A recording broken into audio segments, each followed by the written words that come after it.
Get all the talk about the Big 12 and college football playoff. JJ and Alex on your drive home. Afternoons 3 to 6 on 97.5. The KSL Sports Zone. Welcome back into First and 12 here on KSL News Radio. This Saturday, BYU versus Texas Tech in the Big 12 championship game. You can listen to the call right here on KSL. Kickoff at 10 a.m. here on KSL News Radio. And it's going to be an electric atmosphere, I think, at AT&T Stadium. And it's time now to dive into our score predictions. First and 12 predictions. Scores, blowouts, and more with Mitch and Alex on First and 12. Thank heavens there's only one game for us to have to figure out. You know what I'm glad we're not doing, too, is game predictions for, like, the Pop-Tarts Bowl. Yeah. The Vegas Bowl. Bowl games are the hardest games to predict. Well, and you know what's weird, too, is that you have four of the teams in this. Is it four teams? Colorado, Arizona State, Arizona, and Utah, who are still Pac-12 teams. Yeah. As soon as it turns bowl season, they're Pac-12 teams for one more year, which is weird. And so that's a whole different BYU versus Utah in the Alamo Bowl. Anyone? Listen, I'm usually a guy who pimps that kind of stuff. I'm like, I would absolutely. hate that. I don't think there's a soul. I don't even think ESPN's got the stomach for it. But I do think that if BYU does lose this game and they do go to the not college football playoff, the Alamo Bowl versus USC would be, I think, would be pretty darn that'd cool. Be good. That'd be I'd like one. that. Lincoln Riley versus Kalani. That'd be. Well, assuming Kalani. He's a good friend of mine. Oh, yeah. Assuming Kalani's there. Sheesh, how are they going to do that? You know, Lincoln and I, we see each other at the Nike events. I had a sandwich It's Jay Hill. Time. Bottom line.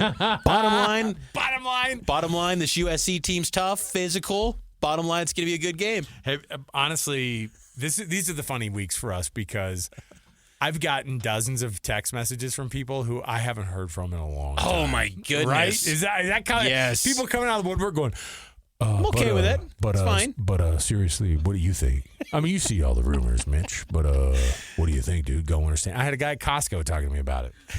You know why? Because I was talking with somebody else who actually saw from work, and I was talking, and the guy's like, I couldn't help but overhear you. I know that I listen to you and JJ all the time. Anyway, so what's going to happen? I'm like, can I grab this Jimmy Dean sausage first? This prediction brought to you by Jimmy Dean. No, I was like, I like it because when people go, sorry, I know you have to talk about this all the time. You probably hate this. I'm like, no, this is the only thing I talk about. It's just it's funny because this is the thing they want to know about. They don't want to know if BYU's going to win the game. They go, come on, they're going to stay or go. And that's a big question. It is. The reality is that I think BYU falls off for a minute even if Jay Hill gets plugged in. No question. And by the way, I don't know what that means. You're going to see a handful of dudes. I mean, is Bear Bachmeier a Big Ten quarterback after that? Is he wearing the? I mean, I think a lot of that offensive staff would leave. No question. And so we're talking about a very different game.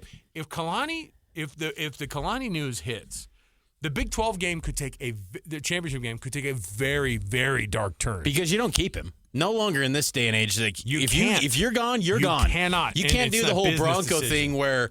Oh, we're going to let him coach his final ride. And that's back when stuff didn't matter, Mitch. I'm not kidding. Now it all matters. But even then, before Portal, he raided the staff, and they were distracted. And it was a terrible 1,000%. bowl game. Yes. So, yes, nowadays with the Portal, you cannot, if someone leaves, they're gone. You got to exit stage right and be gone and never be seen again until, wounds are healed because – that's over. So that's why this needs to get done ASAP to get figured out and get some clarity to move forward for all parties involved. And then we can zero in on BYU and Texas Tech with this game. And I really do think, Alex, that this is going to be a more competitive game. I do think that BYU is going to put up a real fight going into the fourth quarter. But I ultimately think Texas Tech pulls away. I think Texas Tech gets the win, say, 24-17. Okay. I think BYU can get up to 17. They find a way to, it's going to be a grindy type of game, but I think Texas Tech's always got the lead. BYU's within striking distance, and then Texas Tech pulls away with a late touchdown for a 24-17 win. It is hard to imagine them getting more than a touchdown or two. 17's based off of what they had. That'd be impressive against Tech. I think they'll be at 14, and they might get a touchdown at the end. I think this is going to be more of like a 33-21 game as a final. And that's by the way, these are my predictions No, I'm going to go 34. 34-21 Red Raiders. I think that the reason, and these predictions are based off of if Kalani Yes. is announced as like he's staying at Locked BYU in at and he's BYU. locked in. I still think they lose by 10-plus points.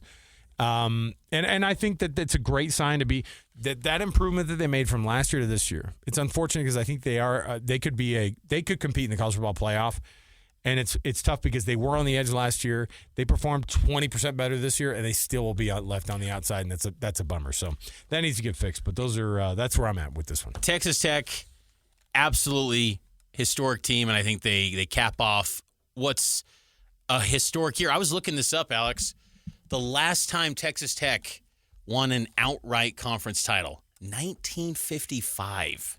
Ugh. 70 years. They split some titles in the Southwest Yeah, Conference, but they They were in the never had an outright title. Were they in the Big 12 championship game the first year of the They've never been in this 1996? game. Oh, okay. First time in this game. I mean, I'm not saying that BYU's walking into another Lubbock situation, but the odds are stacked against them. And I think, and that's where I think I would like to think if BYU shows well and is really competitive and physical for a full 4 quarters and is right there with the Red Raiders, they can take away what Hunter Yurachek and the College Football Playoff Committee said Right. was that BYU got dominated. Yep. Because that's the one thing that's sinking BYU. And I would like to think that this data point against that Texas Tech team that hammered you, if you're more competitive and only lose by 1 score, in my prediction, that would give you a boost, I think, that can maybe get you in that at-large pool to get you into the bracket. I'd like to think. But obviously, I don't think that will happen because,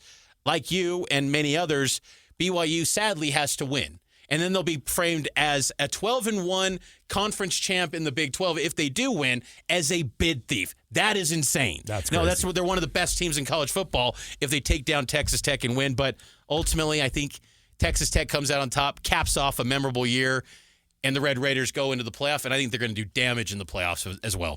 Texas Tech's year. We'll see if that's what ends up happening in the Big 12 championship game. For our producer, Gustavo Rodriguez, who's been awesome this year with us and hitting the buttons for us, making sure we stay on task. Mitch Harper, Alex Kirry will be back again for year 4.